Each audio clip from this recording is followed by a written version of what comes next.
Well, good morning, men. It's July 14th. So we turn to the book of Proverbs, chapter 14, for God's daily dose of wisdom. And as I was reading through Proverbs 14, verse 8, jumped off the page, and it reads like this. The wisdom of the sensible is to understand his way, but the foolishness of fools is deceit. Okay? The wisdom of the sensible is to understand his way. What's he talking about?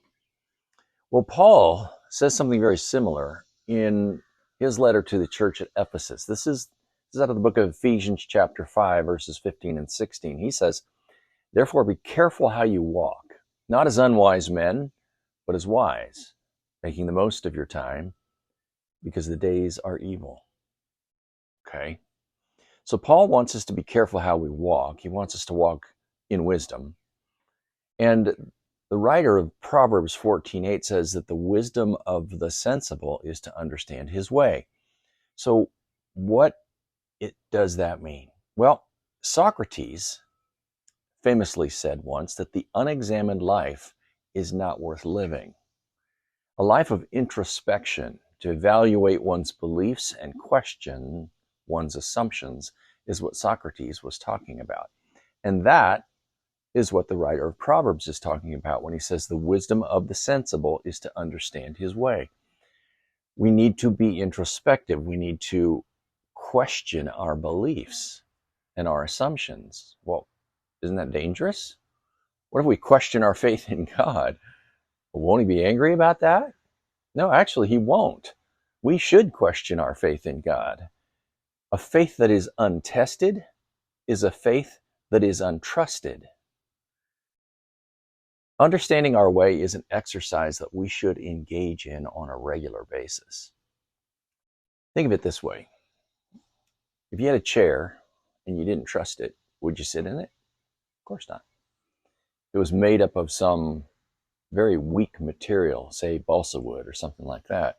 I mean, it might be pretty, it might look really great, but it wouldn't hold your weight and it wouldn't serve the purpose of being a chair. And so a chair has to be tested in order for it to be useful. Likewise, our faith needs to be tested in order for it to be useful. So questioning ourselves and questioning God is not an unbiblical thought. In fact, the psalmists did it quite a bit.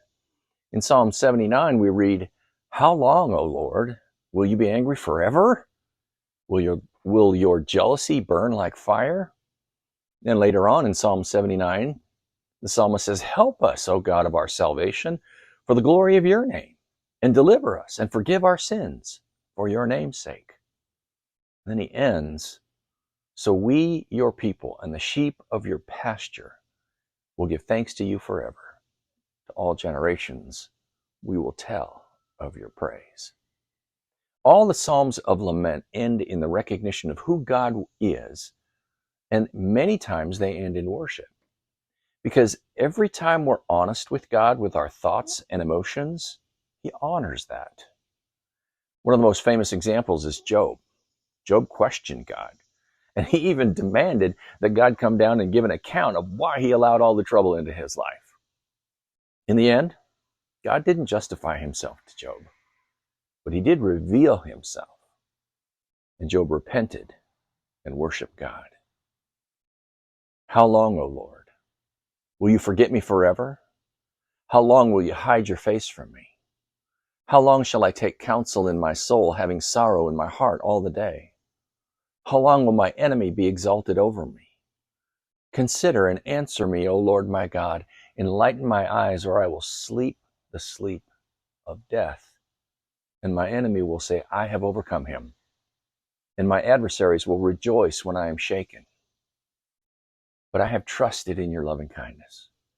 My heart shall rejoice in your salvation. I will sing to the Lord because he has dealt bountifully with me.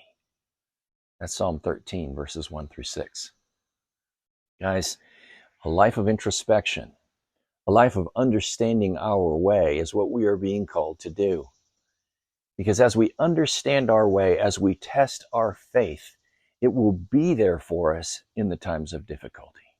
When the wheels are coming off, when everything is falling down around us, when we question who God is and how could he allow this to happen, those times will be made less difficult if we have already gone through the exercise of testing our faith ourselves, of asking ourselves the hard questions. Why do I believe what I believe?